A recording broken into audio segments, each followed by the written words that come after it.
I think that the way that we should think about this is to try to get ourselves as individual consumers out of the nonstop political consideration. Let's look for the Republicans. There's at least one, Thomas Massie. I saw him do this in Congress today, say this is ridiculous. We shouldn't be convicting someone and sentencing him to up to 25 years in prison for doing one thing. He lied on an application.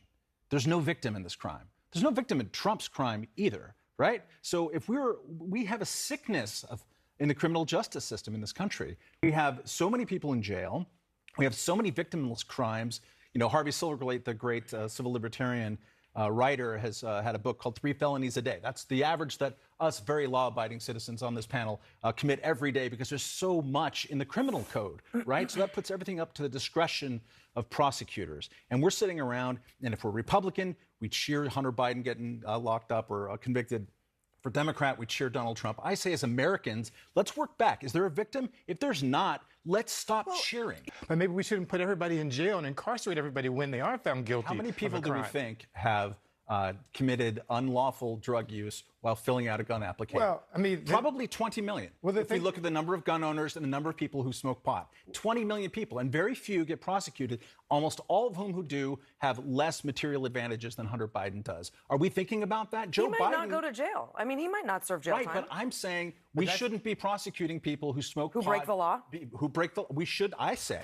This is me, and granted, this is a weird libertarian thing to say, but I think that if you... I would expect nothing less. If the victim is the government, and you smoke pot and you filled out an application, you can get punished, but not go to jail. The pot part I understand. The pot part I understand. The gun part I take very seriously.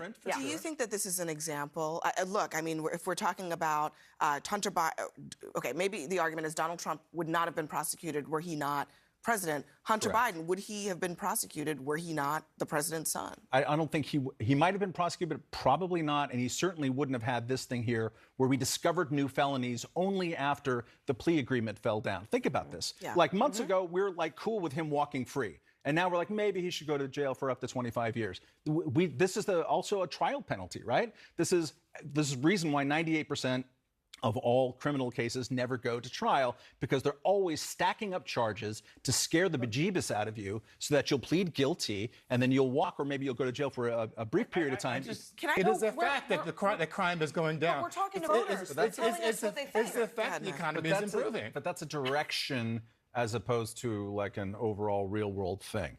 We had an incredible, insane spike in the year 2020 in everything. 2020, we lost our marbles.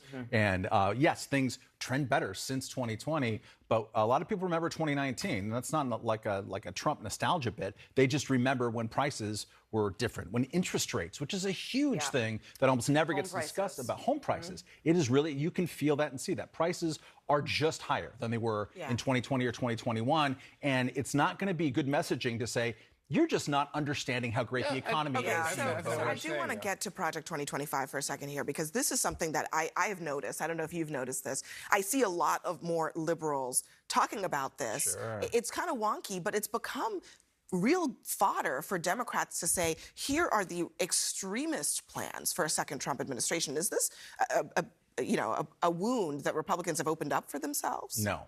It is an election year Democratic Party branding exercise, and it's not actually very serious if your project is to stop bad people from exercising government power. If you were actually interested in saying, oh no, Trump might be in power, we should do something, maybe you would have spent a minute, I don't know, over the last 4 years or 8 years, or fill in whatever timeline you want, actually reducing the power in the presidency, actually reducing power in government. I don't think Elizabeth Warren has been like, how can I reduce power in government? Joe Biden signed an asylum executive order last week that he knows is probably illegal, that Trump used, that was thrown out by the courts because it was probably illegal.